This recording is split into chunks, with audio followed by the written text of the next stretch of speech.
TG Plus News edizione di Treviso, buonasera. Apriamo il nostro notiziario con la cronaca. Ieri sera i carabinieri del nucleo operativo radiomobile della compagnia di Castelfranco Veneto hanno tratto in arresto per spendita e introduzione nello stato di monete falsificate un 48enne residente in provincia di Treviso. L'uomo è stato controllato dai carabinieri nella via Borgo Padova di Castelfranco a bordo della propria autovettura e, sottoposto, come detto, a controllo, è stato trovato in possesso di 14 banconote contraffatte del valore di 50 euro ciascuna, sottoposte a sequestro. Parte del denaro è stato rinvenuto nel portafoglio dell'uomo e parte all'interno della propria abitazione. L'uomo è stato arrestato in flagranza di reato.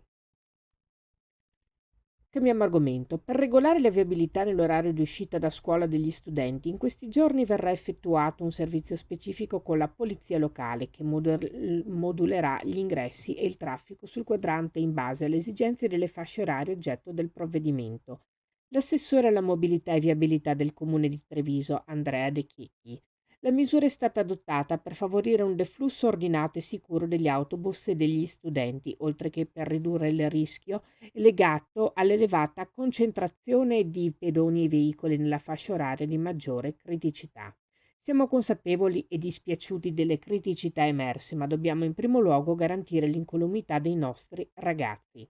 Una volta che gli orari delle lezioni saranno definitivi, si potrà concludere il monitoraggio e portare gli eventuali correttivi, fra cui la riduzione della fascia oraria della ZTL, ad oggi attiva dalle 12:30 alle ore 14 nei giorni feriali, sempre per garantire la sicurezza degli studenti all'uscita da scuola.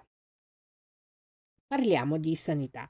Oggi al Cafoncello si è celebrato un traguardo straordinario, i 40 anni di attività dell'unità di cardiochirurgia dell'ospedale di Treviso. Dalla sua fondazione nel 1985, il reparto ha realizzato quasi 26.000 interventi, il primo dei quali l'8 maggio 1985, salvando e migliorando la vita di migliaia di pazienti e affermandosi come punto di riferimento ed eccellenza a livello nazionale.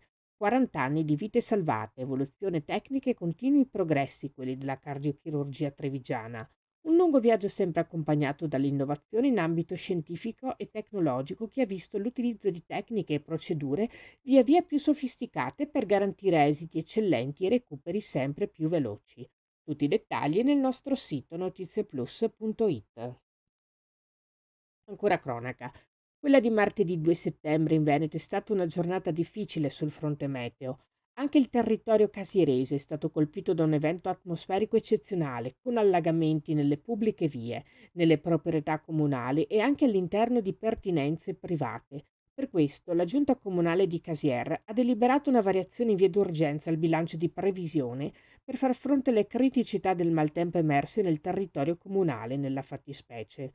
La variazione di bilancio d'urgenza consta in circa 28.000 euro, impegnati per effettuare interventi di verifica ed espurgo degli impianti di raccolta e deflusso delle acque piovane, di pulizia delle sponde e di ripristino della funzionalità idraulica dei fossi e, infine, di verifica e riparazione di parti di impianti e tubazioni danneggiate. Questa era la nostra ultima notizia. Grazie per essere stati con noi. Arrivederci.